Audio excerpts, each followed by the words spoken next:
Good morning. Welcome to the Pitchfork Chronicles. I'm Uncle Taz. I am you with Donald. And Donald, we have a serious problem with the Yankees right now. It's not the fact that they have a shortstop. Look at that. That is a sweet jersey. Look at that. That is a winning franchise right there. There it is. Look, the Yankees have a serious communication problem. All right. Explain to me how in that do you have to be at your job in the front office of a major league sports team to option a catcher down, call up a righty catcher. So actually, we finally have a righty catcher on the roster. Amazing, isn't it? And hours later, the pitch, Escarra is getting called back up, and Wells is looking, is out, with headaches and all the things that he's dealing with. Didn't anybody know that Wells was going for these tests? Like, why even bother sending Escarra down? Just put Wells on the IL and call up Ali Sanchez. And you actually, that makes sense. It looks like you know what you're doing. Nobody talks to anybody. No, I'm watching it and I'm going, what the fuck are they doing? We know that we know that this front office is a bunch of inept people, but you don't have to put an exclamation point on it. Try to be a little subtle with your stupidity. Am I reading this wrong? Am I, Donald? Couldn't put it better myself, my friend. Couldn't put it better myself. But this is not the only time where we've had a lack of communication, because then you look back to the whole Anthony Volpe stuff where Aaron Boone said that, oh no, his injury didn't have anything to do with his poor performance. And then Brian Cashman said, oh, it had everything to do with his poor performance. And they said it on the same day.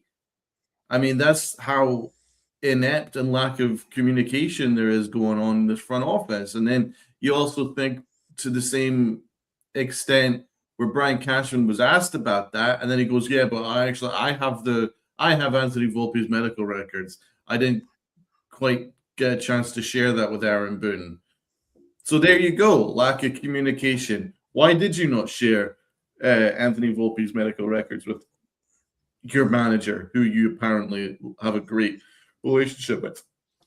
This is the stuff we're talking about. Like, there is a serious lack of communication, and no one talks to each other, and it's a mess. It's a complete mess. I mean, what are we doing here with this catching carousel? One day Escarra's up, next day is down, next day is up. I mean, what are we doing here? And I've got Austin Wells, like, oh, he'll come around. Oh, apparently he has these cervical headaches. When did this come? Like, what did we do? Like, when did this come around? Like, has this been a secret? You know what I'm saying? And then none of us knew anything about Aaron Judge carrying an injury for a full month and a half before he ended up on the IL or ended up getting looked at. I mean, what are we doing? Jesus Christ, you can't handle these injuries. And we're only in June, and we're getting this kind of lack of communication, poor decisions. It's really weird. And Johnny Beagledad's like, I've never heard of a cervical headache. This is the first time I've come across it. How soon after WBC did Wells experience this? We don't know. None of us have any idea. And and Johnny Beagledad says here, well, the team is not transparent.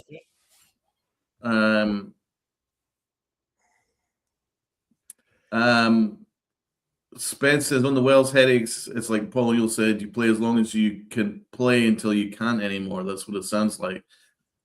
It gets to the point, Donald. I don't want to interrupt. I hate to interrupt you. It gets to the point where it's like, look, you're setting the team backwards. Yeah. It's not like you're grinding out an injury and you're still able to push the team forward. Mm-hmm. You're pulling the team back. So it gets to the point where it's like, if you are not effective, you need to say, hey, something's not right. I need to get myself right so I can come back and help this team win. Look, I understand there's pride with these players. I get it. I absolutely respect it. Nobody wants to not play when you're a professional athlete. Nobody wants to feel like they're unable to do something in any Right. walk of life. In any walk of life. But, it gets to the point where if you are not contributing to the success, Right. then all you're doing is contributing to the problem. And problems need to be handled properly. And the Yankees are not handling this right. They completely fucked this whole thing up. Completely. Right? And it's another reason why there are fans that say that Cashman has lost his touch and cannot run this cannot construct a roster that can be healthy. Like this guy over here. Every year, look, every team deals with injuries. Nobody, other teams are not crying because we're hurt. We're not crying about the injuries that the Blue Jays are dealing with. That's just the nature of being a fan of a sport. But it's the lack of transparency, and it's the lack of understanding what everybody is going through. You have to be hands-on when you're running a team. When you are top dog, you have to know everything so you can make the right decision, or hope you can make the right decision. Cashman has completely lost the ability to do that. And the fact that, we were waiting to hear from this guy, we were waiting to hear from, then why did you make a move so quick to begin with? What was the both catchers that we had completely sucked. Facts. So it's not like we were pushing Wells, and holding back Escarra that was putting, MVP numbers up. Would another game or two of shitty catching really changed our mood? They could have, it's just the timeline of everything. I mean, they definitely, this needs to be addressed, and they need to be questioned about it. Although they do, but they never will, because, there's a lack of transparency in this organization, and that's one of the major issues that we have with the Yankees right now. Front office is they just don't communicate anything. Like it's all smoke and mirrors. It's a lot of did they not, who knows? It's like they're just like big question marks. And I think that while I understand that when someone's health, there's an element of like protection to someone's health. I get that, but there has to be some kind of communication. Like clearly these cervical headaches were going on for a while. Clearly, this couldn't have just come out of nowhere. Surely the Yankees were aware of this, but they were having him play through it anyway. That doesn't make a whole heap of sense. It's Anthony Rizzo all over again. It was Anthony Rizzo all over again, but that's the thing. And I mean, I'm sorry, Spence. I got to pull you up on this, man. Love you, bro, but you're saying here that if everybody had their injury examined, they would never get on the field, right? You're not wrong about that, but there's obviously different types of injuries, and then there's different ranges of injuries. So obviously, some you can play through, and some you can't. Cervical headaches is not something I would expect you to play through. And then in terms of Anthony Rizzo, the Yankees did screw that up, man. I know you like to paint a happy face on everything the Yankees do. They screwed the Anthony Rizzo thing up spectacularly. You put his life at risk. You did. You put his health at risk, his long-term health at risk, because you did not get him looked at for the serious concussion that he had. And every 10th of a second that you are not able to like properly see what's coming at you is less of a reaction time that you have, A, for your performance, and B, to protect yourself because you're facing 100-mile-an-hour fastballs coming at you. Yep. So Rizzo, that was on the Yankees. They didn't do enough work on that. They didn't see, right, why is his batting average dropped from 300 to like 050? Like, what's going on? They didn't look at that stuff. They were just like, oh, it'll be fine. I mean, that's the kind of stuff that we're talking about here. Aaron Judge, he had a fractured rib. Why did it take, 6 weeks, 7 weeks, 8 weeks to look at this stuff? I mean, this is serious, man. This is very serious incompetence. Yep. Right on cue. Exactly. Right. And then the organization lacks major competence when it comes to injuries. It all seems like they like to lie to God for what reason. It's not like they learn either.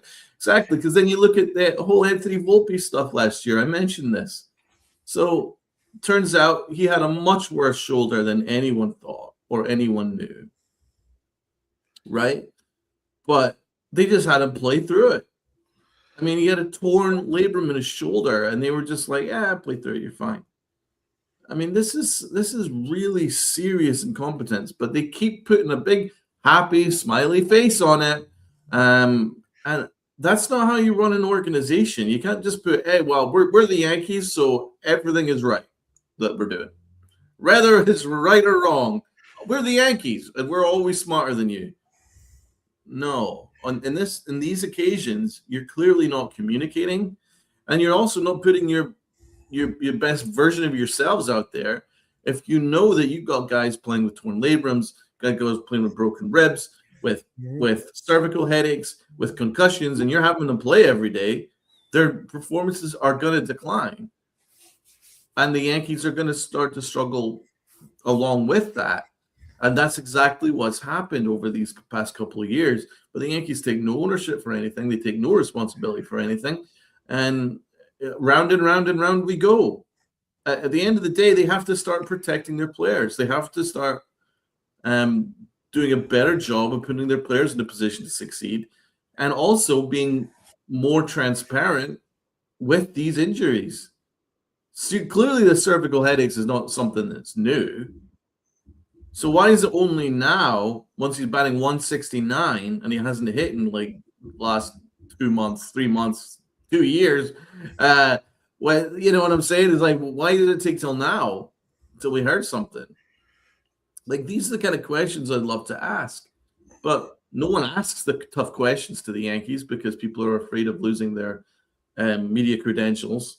Because the Yankees are very strict on that stuff. You don't ask 2 questions in a row. We can't do that. You know, these are kind of, and so no one asks tough questions, and the Yankees just get to skate by because Hal doesn't pay any attention to this stuff. And Brian Cashman treats the Yankee fans with nothing but sniveling contempt. Thus, we don't know anything, and we're just figuring stuff out. We're just like reading tea leaves and things like that, and that's not how you should be treated as a fan, and that's not how an organization should be run. Yep. And I want to bring up, you guys, we're going to go through the comments in a minute. But I want to bring up this one comment here from Luca. Imagine how much time they could have saved on Wells being on the IL earlier. You know, no ill will against him, but reinforcements could have come quicker. Maybe we wouldn't have absolute zeros behind the dish. And that was, you know, I think, you know, as much as we were trying to rationalize, you know, their off-season plan, I was trying to. Donald, not so much. He was very critical from the beginning. He did not like the run it back approach. You know, I think they just didn't make a big enough of a splash, you know, to make an adjustment to the roster. They focused too much on Bellinger. But digress on that, you know, the biggest question, and even the late great John Sterling, how do we have no righty catches? Exactly. You know, and then somebody's asking, you know, one reporter is asking about putting Rice behind the plate. Leave Rice alone. He's fine. Don't touch him. Facts. He's not a catcher anymore. He's your emergency catcher. In case of emergency break glass, there's Rice. Otherwise, he's now our first baseman. because the last thing you want to do is put him behind the plate and then him trying to acclimate to the pitching staff and his offense fall off. Yep. We can't afford that, especially without Stanton in the lineup, with Judge now on the IL. We don't have that kind of time to start tinkering around with Ben Rice. Leave him the fuck alone. Right? I know I'm being a little more aggressive with my language today. I apologize, but this whole thing has really got me pissed off. Right. Because this was absolutely 100% avoidable. Facts. Right? All it took was a little communication. That's it. And that's all we ask for. They always talk about how baseball now is this big business. Well, why aren't you protecting your investments by making sure they stay healthy? You see that something is not right.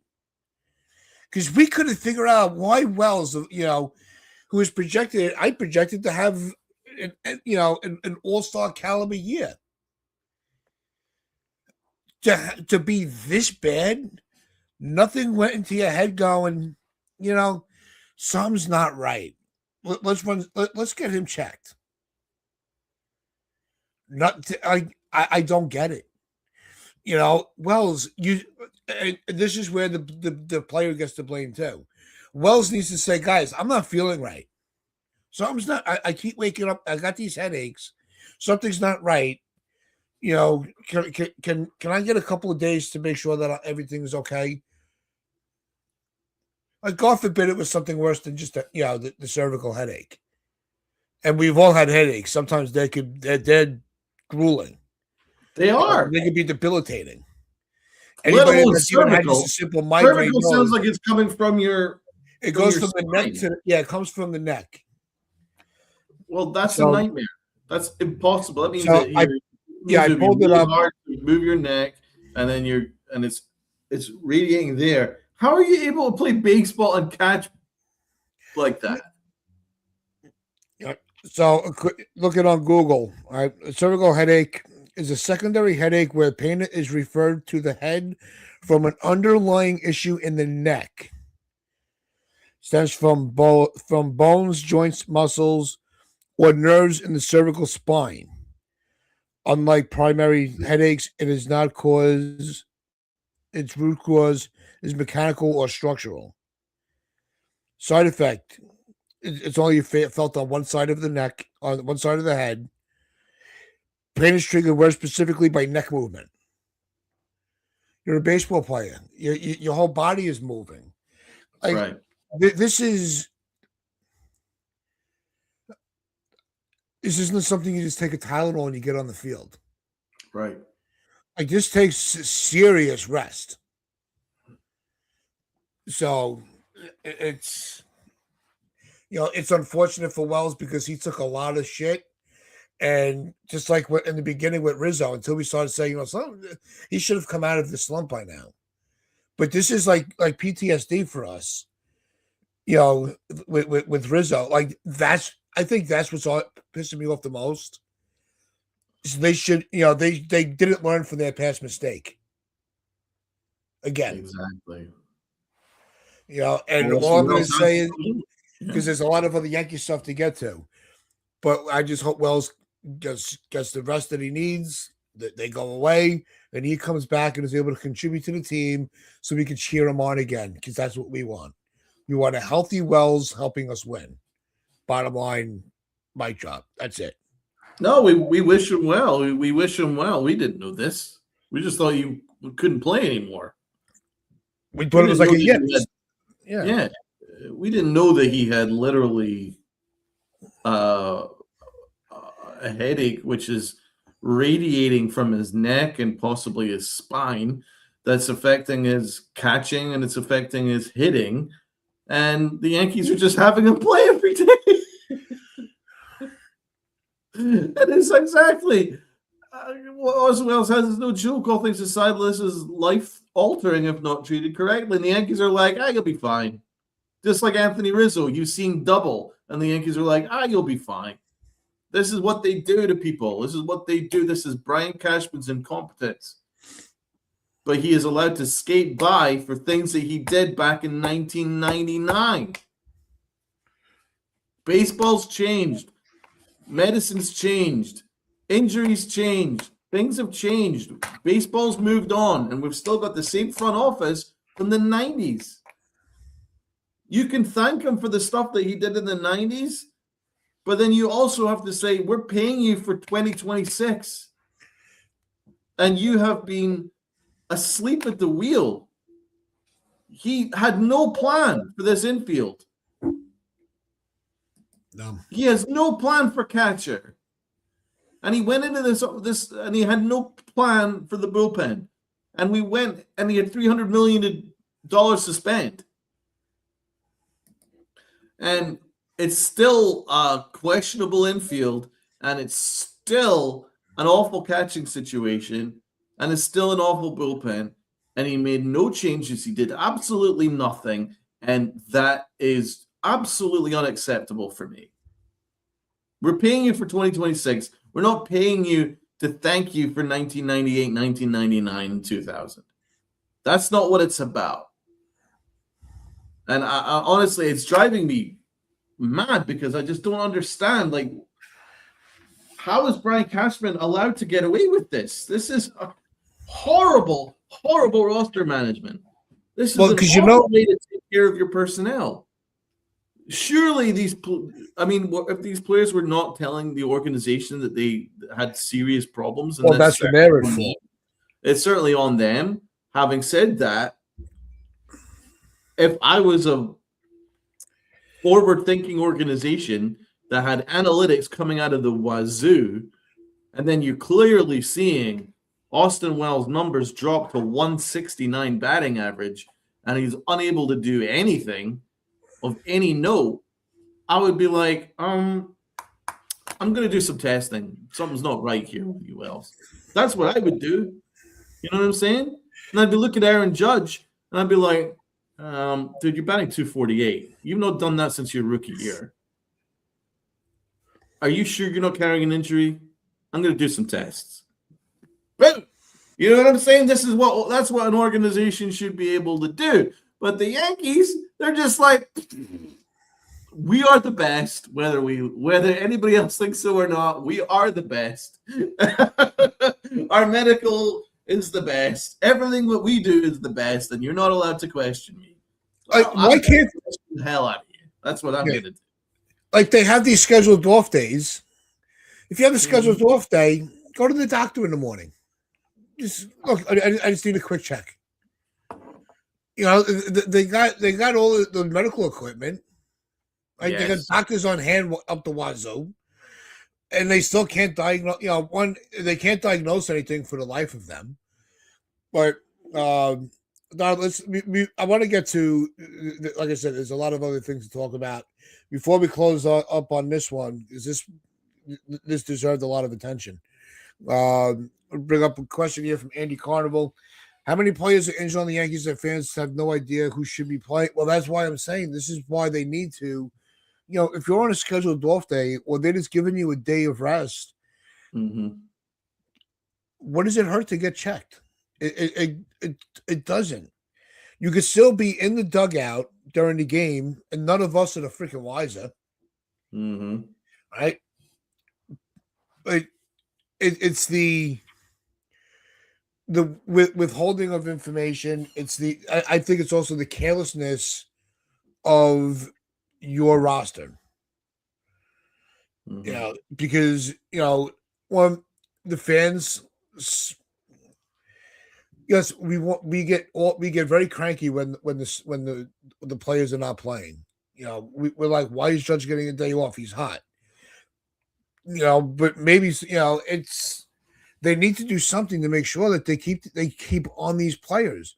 These players, especially if there's just an off day on the schedule, right? Everybody's getting their temperature taken. You know, something has to be adjusted to keep players healthy because I think it's a problem throughout the league.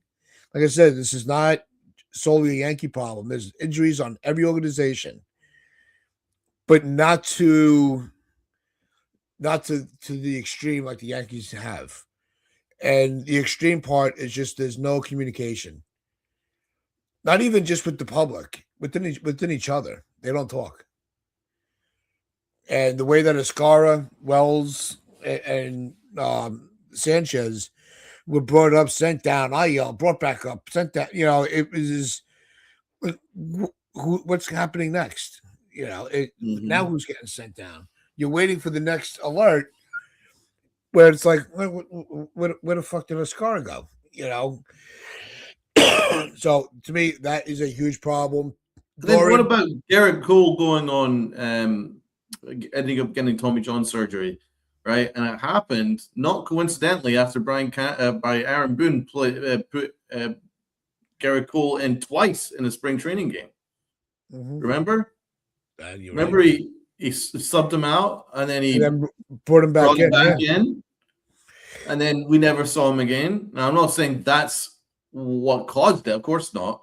But what I'm saying is the Yankees knew that he had an arm that was basically on its last, right, before requiring surgery. Why would you risk it by taking him out and then putting him back in the same inning in a spring training game? Like these are the situations that make me wonder exactly what is the Yankees' plan here with looking after their greatest assets. I mean, these players are their assets. You know what I'm saying? And my question is, why does Hal Steinbrenner not seem to give a shit? Like, I mean, if you were looking after a whole bunch of people, Tats, right, and all these people started going down, right, then it would reflect poorly on who's in charge, because then you're like, well, maybe I need to do something better to stop these guys from all going down at the same time, right? Because that's your assets. And that's the thing. These are the Yankees' assets, and the Yankees are like, I'd be fine, just go out there. Look, that's a problem. I am a supervisor at work, right? When I'm walking around and I'm checking on everybody, I'll see some of my guys that are just on point. Like they you could just tell they're in a zone and they're going. If they're looking a little even if they're moving a little sluggish, I'm like, you should be at this point by now. Mm-hmm. I'm like, and if my first hit, are you okay? Anything going on I need to know about? You have to know the people that are that report to you. I have to make sure that if they're having a problem, they could just come and say, okay, look, I'm gonna go tell Tats I'm just not right today. Mm-hmm. And I've had them say that. They're like, yeah, I might need a little help later. I'm just not feeling it. I got you. But just don't make a habit of it. Otherwise, maybe you need to just take a day off and hit reset. Right. It's a regular job, and sport, it's still a job. And baseball is a long season. Sometimes, we always we look back to the old days where nobody took days off. You had Ironmen work. Mm-hmm. in sports, they took every snap. They never missed a game. Every fifth day they're on the mound. It's not the 90s anymore. But the stamina is different now. It is. It's just evolution. It is what it is. I don't think sometimes it's just you get lazy and they get comfortable. But for the most part, these athletes, they're not looking to, they don't want to, it's like it goes back to pride. Nobody wants to say, look, I didn't have it today. It's different. And the way you manage things are different. And that's why I just don't understand why the Yankees have the same front office from an era where you could just literally walk up to the mound or to the plate pissed out of your mind and still be able to produce as a baseball player. Things have changed. You know what I'm saying? I mean, you look at David Wells, he pitched a perfect game and he was out of his mind. He was on a 20-hour freaking beer bender, and then he just walked onto the mound and pitched a perfect game. That doesn't really happen anymore. You know, you got sports science, you got every analytics, you got everything that's pinpointing everything that your body is doing, where that ball is going, and I refuse to believe that in the year of 2026 that the Yankees can't get ahead of injuries. I refuse to believe that, because there are markers. Yes. There are markers as to, right, we're in the red zone here with this guy. We're in the green zone with this guy, right? His body is not doing that well right now. There are markers. You see what they do with soccer? They have markers ahead of where the players are. If these players are good to go, or if they need to be benched because their health is in the red zone. You know what I'm saying? Or in the green. There are zones, and I'm telling you, with baseball, it can't be any different. You know what I'm saying? It's the same with basketball. There are analytics for everything. So I refuse to believe in the year of 2026 that the Yankees could continue to go going, oh, you got a bad shoulder? It's probably torn. You'll be fine. Go out there. Oh, you got a serious headache that might be coming from your spine? You'll be fine. Go out there. Oh, Aaron Judge, you've got a broken rib? You'll be fine. Go out there. What are we doing here? Someone needs to take some responsibility. The Yankees need to take some responsibility, and the Yankees need to take some responsibility for your assets and start looking after them. And this is a clown show. But that's what the Yankees are now. They are a clown show, and they're just skating by because they have a $300 million payroll and they have slightly more talent than maybe like 60% of the league. So they're winning more games than they don't, right? But that's their excuse. And then that's why they just go, well, we're fine. We're the best. We're the smartest team in the land. No, you're not. Because you could always be better. You could always be better, but that's not them. They don't care. They're arrogant, and they take no responsibility for anything. And Hal Steinbrenner should be in charge of this. I'm telling you, Hal Steinbrenner should be like, hey, why is Brian, what are you doing here? Why is my catcher up, then down, then up, then down? And why has he got cervical headaches? Why is JC Escarra? Why did he get sent down and brought up twice in the same day? Like, what are you doing right now, Brian? Are you actually are you in charge right now? That's what a proper owner would be doing, right? That's what I would do. And I would have done the same thing last year. It'd be like, Brian, you had Anthony Volpe play every single day, and then you told everybody that they were all wrong for saying anything about Anthony Volpe. Meanwhile, he was playing with a torn labrum in his shoulder. What point did you not think to maybe look at that? You know, what am I paying you to do, Brian? And that's the stuff that he needs to be asked, but no one takes any responsibility. Everyone's terrified of Brian Cashman because Brian Cashman runs the whole freaking show. He's basically the owner. It's time for change, and I'll keep saying it until change is actually enforced. Yeah, and to get into the next player on the on the firing squad today, we lost game one because Volpe couldn't make a double play that Cabby makes. Steve, you are absolutely right. When I heard a little bit of John Boy on the radio the other night, yesterday morning when I was coming home from work.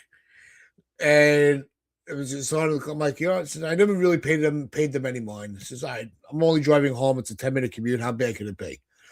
But the information that I heard from them is the first 4 games that Volpe was called up, he had 7 walks, and he was, had his swing was level.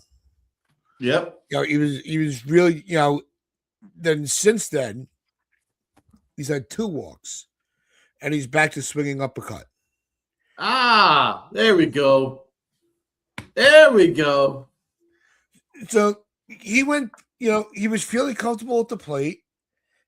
And he was like, oh. And you know what? They're absolutely right. That's exactly what happened. He got comfortable and went back to trying to hit the ball out of the fence. Like you actually were kind of staying out of our crosshairs for a while, but no, Volpe's got a Volpe. Just like Cashman's got a Cashman and Hal's got a Hal. Yep. Volpe can't help himself. He really can't, dude. You are not a power hitter. You have you have the bases loaded, and you want to try to just power the ball to the outfield and just take one good hack at it late in the game. Okay, but because every player does it, it's what's getting to me is the fact that not that he's making these mistakes, is that our manager keeps putting him in the fucking lineup. That's Good. He's a bench player. He's a fucking bench player. Why isn't Cabby playing second base? He was doing everything was going fine until Volpe got healthy, and they brought him back up, and that's when everything went off the fucking rails. And Jazz is no better. They can't help themselves, bro. They can't help themselves with Anthony. Jazz needs to light a fire up his ass. I know Jazz is very easygoing music, but you got to go big band era Jazz and really get a little pep in your step, because Jazz is another one. Like the middle infield is completely fucking gone. Yeah, well, it's been gone for a while, but Cashman takes no responsibility for that. But I mean, the thing that really just drives me crazy is the way that they're handling this Volpe situations. They cannot help themselves with him. You've got your shortstop. His name is Caballero. He is your shortstop. Why is he playing right field? Why have you got Caballero playing every position on the major league field apart from the position which he was the best in baseball at until Volpe came back from injury? That's the truth. His defensive run saved was the best in baseball at shortstop. And as soon as Volpe had to get involved, then sorry, Caballero, you're going to have to move all over the baseball field just to get on the field. Playing right field, he's playing frickin' everywhere, man. That is a joke. I know he's a utility player, but give me a break with that. You should be at your shortstop. You should have the best shortstop available at all times. Yep. That's Caballero. He should be your shortstop. Volpe, you figure it out. I'm not worrying about fucking Volpe. You know what I'm saying? I am not worried about fucking Anthony Volpe. It's not my priority. You know what I'm saying? John, figure it out. You don't need to have Caballero rotating all over the freaking baseball field. No. You really don't. It's a detriment to the team. Exactly. You don't need it. You could have Spencer Jones playing right or center. You can play him playing right. You can have Grisham playing center. You have Bellinger playing left. DH, Ben Rice, Goldschmidt playing first. Jazz second. Caballero short. Rosario third. McMahon comes in as a pinch, as a defensive replacement late in the game. That's it. You see, you don't need to have Caballero playing right field, left field, center field, third, second, first. What are you doing to this boy? Let him play shortstop. He's the best shortstop you've got. And I mean, he's no Ernie Clement. Ernie Clement, he's becoming a non-Yankee favorite of mine. Just the way he plays the game. He's not so super megastar, but he's a solid ball player. Ernie Clement reminds me of Ben Zobrist. I gotta be honest with you. Oh, I love Ben Zobrist. What a great player. And John, you despise utility players. No, I despise a roster full of them. Yes. A utility player, maybe two, is an absolute asset to a roster. because it does get that's where you get awarded to give somebody a day off. You can just slot the bench player in. Okay, they have a role, they have a purpose. Exactly, Yearling. So it's not that I despise utility players. I despise a roster full of them because this is the mess you get. This is the chaos that comes with it. Now, forget the catching carousel. You got a roster carousel because nobody knows what the fuck if they're up and down. Am I left field, right field, center field? Am I the DH? Am I right? Am I playing first? Am I playing third? Am I pitching today? I don't know. Cabby might get a start at this point.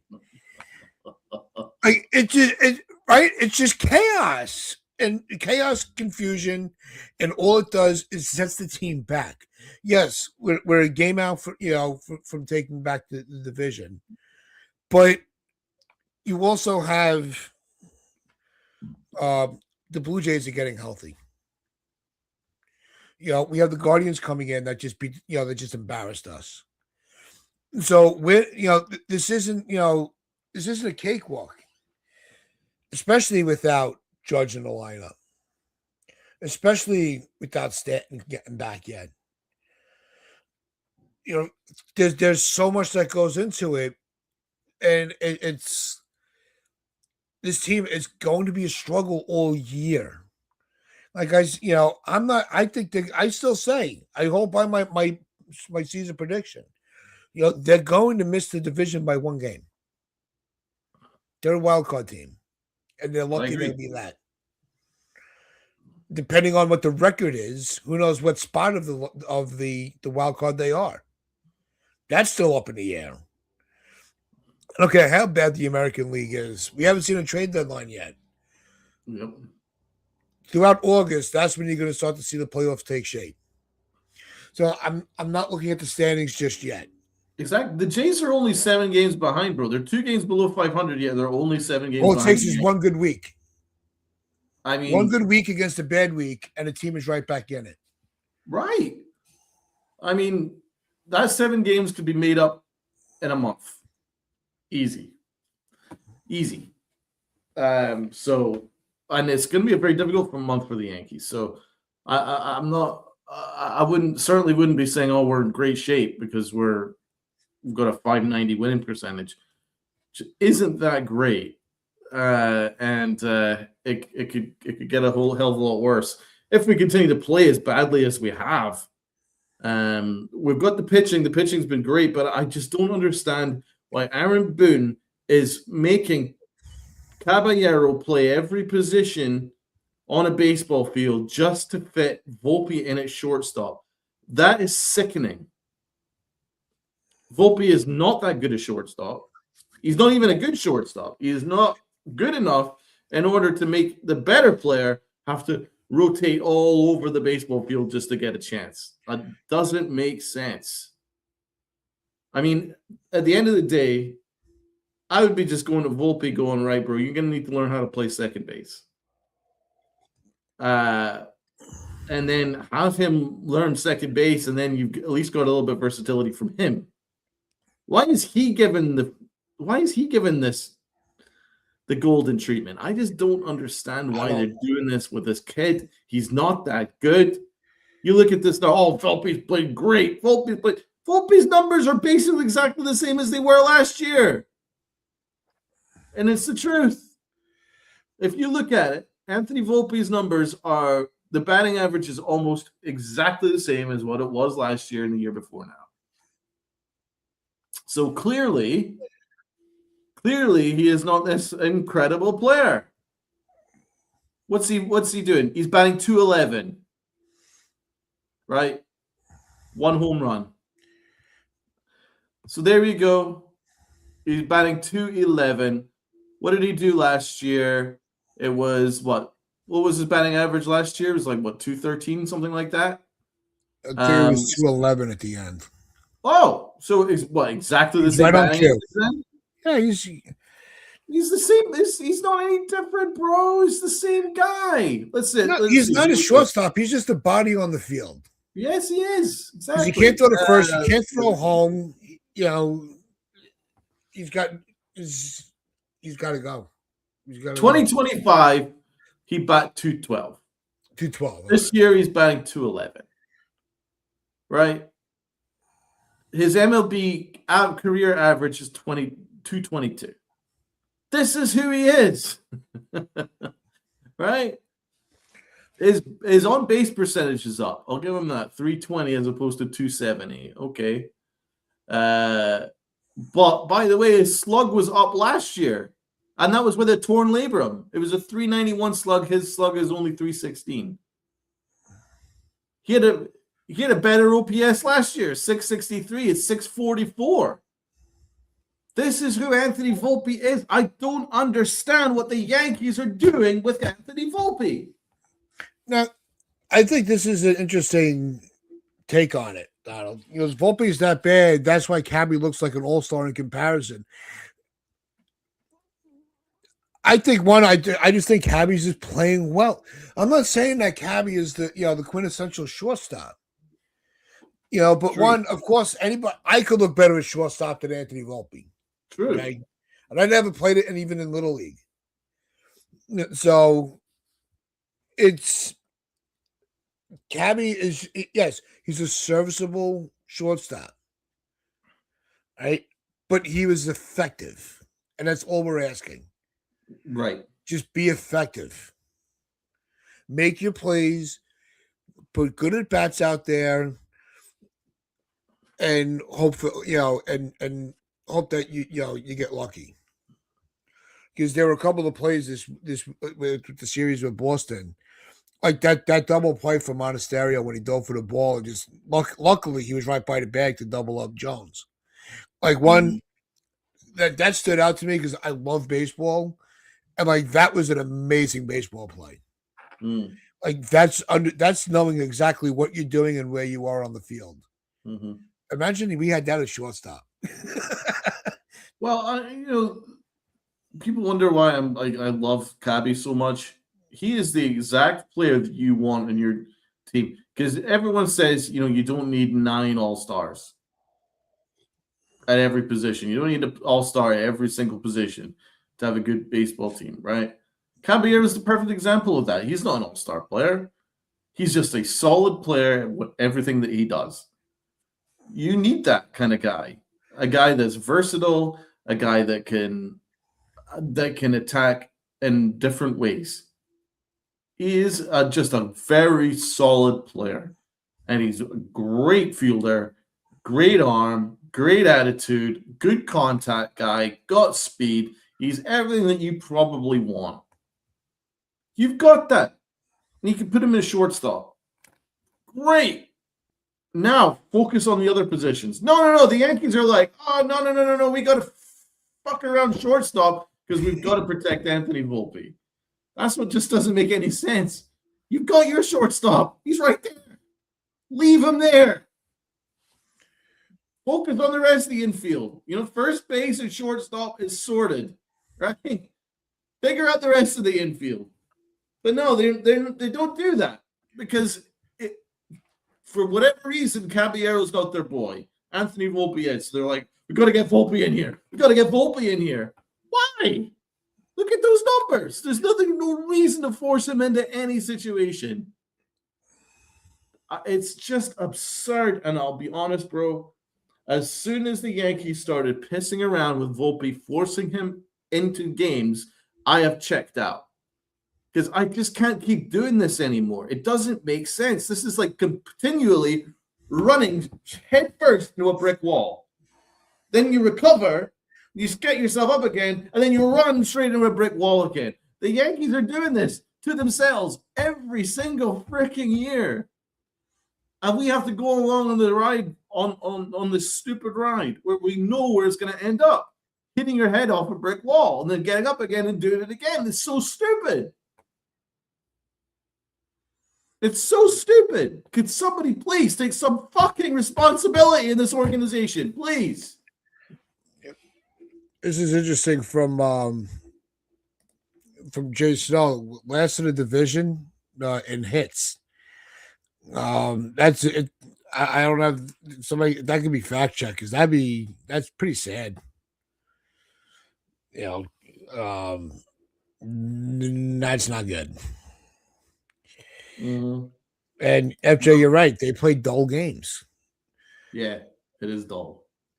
Like I think if you look back over the last 2 weeks, the only game we had one inning where you're on the edge of your seat, just ecstatic with excitement, and that was that third inning where we put up 13 runs. Mm-hmm. Like, is there any other inning that stands out of like, oh wow, the Yesterday's inning was pretty good. I did not yeah. expect that. I was expecting it to go straight into extra innings because it was carrying a 1-1 game into the 8th inning. Certainly wasn't expecting what happened, but apart from the odd inning, this is what they are. They're quite a boring team. It's just good. It's good to watch their starting pitching, but that's about the only outstanding aspect of this Yankee roster. It's their starting pitching. The rest is a mess. Yeah, 13 runs in one inning and not another hit. No, it's only our Yankees can do that. Shall we do awards? Let's get an award segment in before we bow out and praise let you get some rest for the game tonight. And we're not talking about the Yankees. Game 3, baby. Wow. Right. Well, let's do it then. Let's get the awards ready.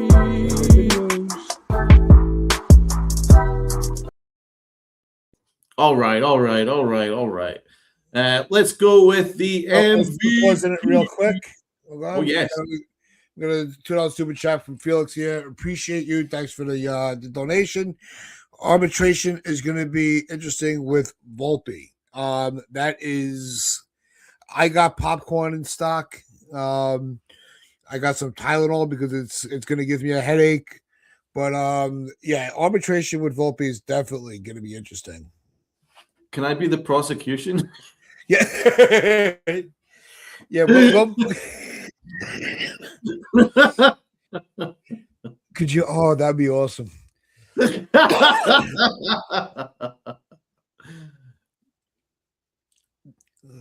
MVP Bellinger. I don't think there's any doubt about it. It has to be. I mean, the guy hit that home run that won them the game. No, they didn't win them the series because we only played 2 games, but won them a game that I thought they were sure to lose. So I'm gonna go Bellinger. What about you, Tats? Yeah, no, Bellinger had a phenomenal series. Both sides of the ball. Sunny out yesterday, and every play is blinding their eyes, and left field is tough to play at the stadium. So no, I thought he was dialed in, and he was dialed into an MVP level. You're right. Okay, low key, Uncle T.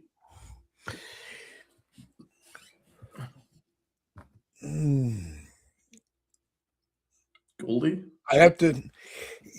Trent? Jazz? I think Trent, Trent had really did have a good series. He looked really dialed in at the plate. He looked like he looked like last year's player for these two. So I'll give him the low key. He's kind of gotten the shit under he's gotten we've done enough damage to him. He deserves a little praise when he gets it right. No, I agree with you. I'm gonna have to do the same thing. I don't think there's too many outstanding candidates. Maybe Ben Rice had a good game in game 1, which they lost it. He had a home run, but Trent Grisham had that RBI, hit the home run game 1, and then had the RBI in yesterday's game. So yeah, low key, Trent Grisham. Okay. We're gonna go with the clutch award. I think that's Bellinger, surely, with that home run in the 8th inning. Otherwise, that's a no-brainer. Yeah, because if he doesn't hit that home run, we're going to extra innings. And we know how that works. Yeah, so Bellinger saved the game, essentially. Got the clutch RBI, home run, so good home run, too. It wasn't any of those short porch numbers. It was not a Yankee Stadium home run. No, it was a genuine shot. Yeah. It was a good shot. It was big home run. Extended and nailed it. So, dude, he's been great. I mean, he's been great. I mean, him and Ben Rice have been the MVPs of this team the whole way. So, yeah, he definitely deserves that. And we move on. Sunil says MVP and low key is Trent Grisham. Okay, cool. Sunil says the clutch award goes to Judge is back in Jazz's possession. Jazz is doing all kinds. That's a good. I'll give Sunil that one. That's a good clutch. Yeah. Jazz is doing all kinds of crazy stuff, wearing Stanton's pants and using Judge's bat. I mean, Jazz plays the game like he just literally shows up to the ball field like 10 minutes before the game starts. Yeah, he's that employee that walks in just at shift start. Exactly. It's just sort of like, is anyone on the IL? Because I can then use their stuff. Like Jazz is such a weird cat. Anyway, that was a good take from Sunil. Yeah, I would like Jazz to use his own equipment and use his own pants, but he is his own guy. Jazz is a mess. He is a mess. That's exactly how I view Jazz. It's just like he plays as if he doesn't have his own locker, and then he just shows up 10 minutes before the game starts, and he's like, Stanton's pants is 10 times the size of mine. That'll do. All right. Is Stanton not here? All right, cool. Or is Judge not here? Oh, cool. I'll use his bat. Weird cat. He's a weird cat. Anyway, pitching awards. I mean, it's probably pretty easy. There was only 2 candidates, and only one had a good game. So I guess it would be Schlittler, right? It has to be. And I think regardless of how the games went, he would have been, because when you're young and you have a game that just doesn't go your way, sometimes that next start is going to determine whether you're back on track or you're still, you're letting it get to you. Mm-hmm. I thought you didn't have the swing and miss stuff, but you could definitely tell he shook off the bad outing and pitched his ass off yesterday. Nah, he did. He was great, man. 5 2/3 innings, 1 run. And kept the team in the game long enough for the Yankees to actually put together some hits. So he definitely gets that award. Donald, Sunil, and Great Point in the same sentence. World must be going to. Can I change my vote to that message? That message might get the new MVP. That's a killer message, my friend. It's like okay. I do like this one also from Sunil real quick. Because Sunil, we look, I love Sunil. He's an awesome guy. You can use my pickleball paddles. Nice. He cannot help bringing up that stupid game on every stream. Excellent. Okay. Aaron Boone out of 10. Dude, I can make it out of 100 or I can make it out of 5 and it would still be a losing number. Aaron Boone, Uncle T.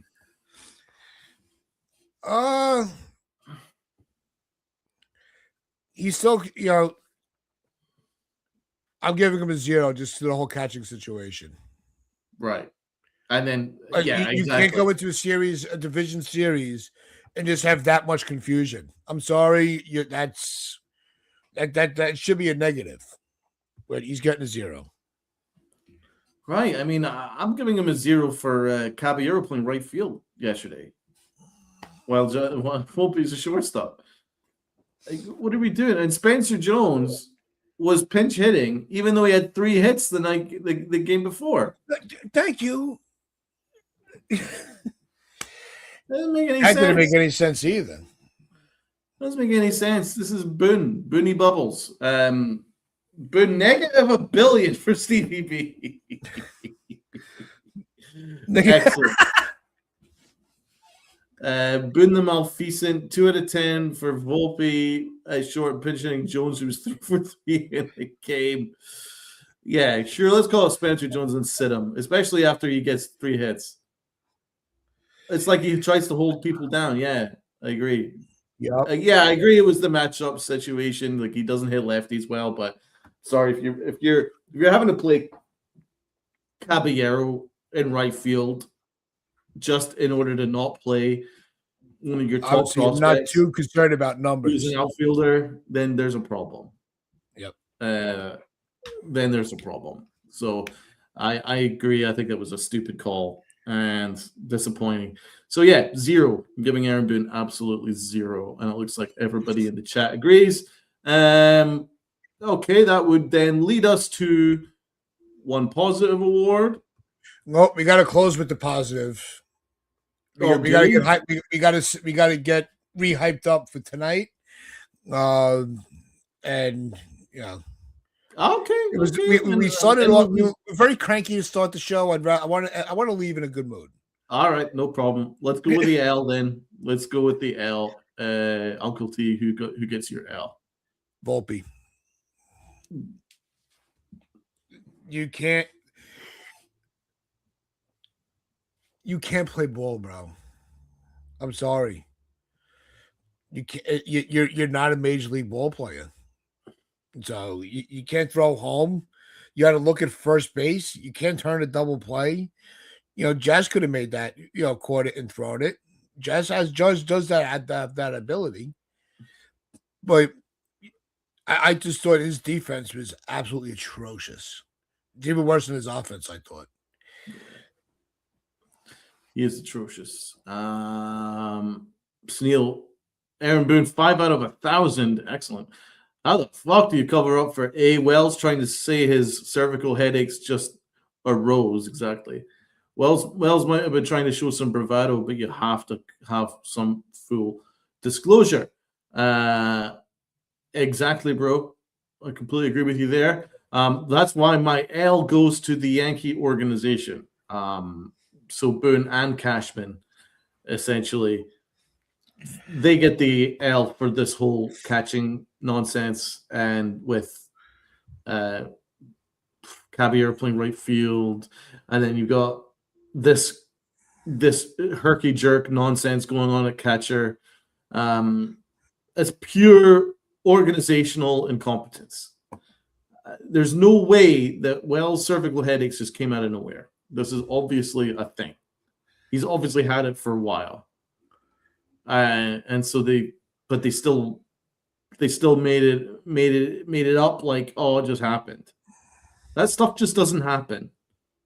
There's clearly a problem. You don't get cervical headaches unless there's some muscle problem, a tension, a problem with your neck. There's an injury to your neck or an injury to your spine. That's the only way you can have that injury. Doesn't even need to be an injury, but it could be like a pulled muscle, or it could be something. But it's come from that. And then, so it didn't just happen. You didn't just wake up. Like, that's been going on for a while. So it's very much like Rizzo 2023. The Yankees take no responsibility for anything. Cashman is acting like a fool, and Aaron Boone made a fool of himself with these decision making. So L for them. Right. Final award. Aaron Hicks. Where is that cretin? I don't even know if I really need to look at his horrendous ass, but I'm gonna do it anyway. There he is. Aaron Hicks Award, Uncle T. No, that's Cashman. Yeah. We spent a whole half hour on why, to start the show. No, Cashman, he made my morning a typical Monday cranky. I don't want to start the week kind of mood. So even after the Yankees beat the Red Sox, it's still you wake up and you're just angry all over again. Right. Well, my award for the Aaron Hicks is Anthony Volpe. He's back. and soon to become the Anthony Volpe Reclaimed Award. his throne. He reclaimed his throne. It didn't take him long. Bro, how about this? How about that at bat where he stared at 3 fastballs right down the dick and he did absolutely nothing and he just stared at it. Boom! Boom! Boom! There we go. That was it. It was like swing the bat, like at least try. It was like it was like you go up at a batting cage and you just stare at 3 of those pitches. You know what I'm saying? You just stare at it because you're not prepared. Vroom, vroom, vroom. Cool. Thanks, Volpe. Great job, bro. Good morning, good afternoon, good night. What a guy. What a freaking guy, bro. Even I could have done exactly that. I could have done exactly that. Outrageous joke of a player. He's a joke, and he's a terrible fielder. He's got no arm. I can't do it anymore with this kid. I can't do it. I mean, I enjoy ripping him. I do. But at some point, I would love for a change. It's so unbelievable, bro. It's literally the definition of running headfirst into a brick wall and then getting up again and doing it again. It's like, this is what the Yankees are doing with this kid. I don't understand it. His numbers are a joke. He's batting .211 with a .644 OPS. It's not like he's doing anything like batting has like a 750 OPS, 800 OPS. No. It's awful. And he can't field, and he's an idiot. So, I mean, that at bat was just hilarious.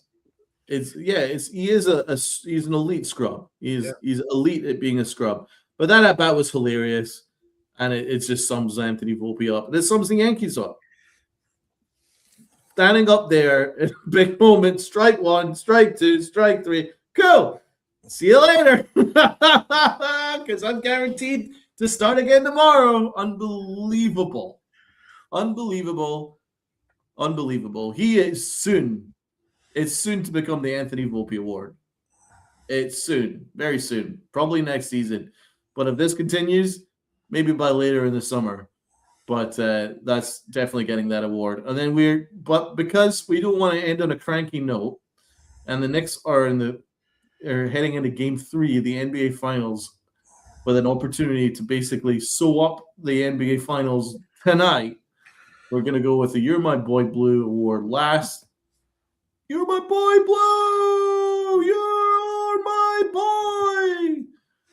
Uncle Tats, who's your boy, Blue? I'm going with Jones. I see that he's made a couple of adjustments. I still don't like the mechanics of his swing, but it seems like he's starting to get his timing down. He's able to get a couple big hits.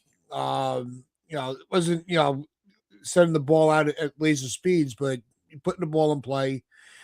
Something that we really didn't see enough of his first time around. He's a guy that we've been waiting on. We've been clamoring for. So I think that he's starting to get a little more comfortable with Major League pitching. I'd like to see what happens. What happens in the next series. I agree. Spencer, from a Yankee note, Spencer Jones is my boy Blue. That's what the heart behind the award was in the first place, is to give a nod to a prospect who did well, and that was Spencer Jones. He did well, man. 3 hits in 1 game. He certainly looks more comfortable. And he's a good fielder, but we never got to see that because Ben didn't play him out in the field last game. Anyway, I think he gets the Boy Blue, and my final Boy Blue award goes to Karl Anthony Towns of the New York, soon-to-be NBA champion Knicks. Karl Anthony Towns has made Wembanyama look like a big, soft Frenchie. Great job, Towns. Like, he's been amazing. A great defense, great offensively, great teammate, and he's a very humble dude. And he talking about basically converting his grief of losing his mother through COVID on the basketball court and taking it out on that. So God bless him for that. And it was a really heartfelt moment, him hugging his dad at the end with tears and love. That's a real guy to get behind. So another shameless plug. Luca and myself will be covering Game 3, 8:30 p.m. Eastern Time. Check out our Twitter feeds for the link, but you'll find us on YouTube on Knickscast. So that's our shameless plug. Let's go Knicks. Let's get this done. Let's go 3-zip up. Madison Square Garden will be absolutely jumping. NBA Cup champs as well. Amen, Andy Carnival. Amen. Yep. No, I'll say this. When sometimes you just know it's your year. And I thought that with Game 2 was not a game that should have, neither team really deserved to win. But, it was just a very sloppy game. Brunson, I think it was Brunson, was just not at his best. But it always depends on what you do when the seconds are counting down and the spotlight's on you, what you do. And the heads-up play to get the ball after the deflection for that Wemby threw at that guy's back. I watched the slow motion replay. You could just see Brunson's face. He was like, "This is our moment," and he didn't have, not even thinking about it. This instinct kicked in to go after that ball. Are you referring to, because there was a key moment where the refs called an imaginary foul on the Spurs player taking the shot in the three-pointer, and then he lost possession and went out, and then they called a crazy foul, but actually it was the Knicks' possession. I don't know. And then they used an instant replay. They used the challenge, and it turned out that it was just the Spurs losing the ball, and the Knicks got the ball back, and I don't know if it was that you're referring to, but the referees the refs called a biased game, the whole game, and otherwise I think the Knicks would have won comfortably. It was a very biased game. The officials were very biased. They were trying everything for the Spurs to get the win, everything possible. There was one moment where Karl Anthony Towns was being dragged right along the basketball court, and then they called it against him. And then it was the same thing where Wembanyama shoved Towns. Towns gave him a little bit back, and Towns got called. It was a really, really biased game. It was nigh on miraculous that the Knicks managed to beat the officials plus the Spurs on the road. So that's why I feel really good about this. Like, if that was their best punch, and that was the ref's best punch, and the Knicks still withstood it, I think this is the Knicks' year. I really do. Like, just everything's coming up next right now. Yeah. It's everything's coming up roses. Everything's coming up, blue and orange. So I just can't see. I don't see them losing tonight. Not with the hype coming into Madison Square Garden. And I think they're sweeping it. I don't see this team. I don't see them slowing down. No. You see the hunger, and it's not, look, and I'm not trying to, do any wrongdoing. I'm from a complete outsider's point of view. Sometimes you just know sports. They're locked in mentally, man. They are locked in. It's all the words right out of me. Yeah, don't jinx it. Yeah, don't jinx it. But they are locked in. I love their mentality. They're not even smiling. They're not celebrating every win. They're just going straight to the locker room. It's focused. Next game. Next game. Next game. There's just an unadulterated focus that I'm not seeing from the Spurs. And that's why I think the Knicks are going to do it. Now, will they sweep them? Probably not. I'd be surprised. The Spurs are no joke, but I think the series is the Knicks. But if they win tonight, It could be a sweep. So we'll see. Yep. But no, and where was somebody was asking? John. No, Luca does have a Knicks channel, Knicks cast. Make sure you go follow him. So it's not that they're a guest on on the channel. No, this is a channel that Luca and Donald have been working together with for a long time. So this isn't new. I promise you that. So definitely go check out Knicks cast on YouTube. Luca and Donald will be doing the live show. But with that, make sure you do hit that like button, hit that sub button, share this out, your friends, your family. The string's on the corner. I'm Uncle Taz McDonald. Let's go Knicks. Let's go Yankees. Wear those pinstripes of pride and play hard.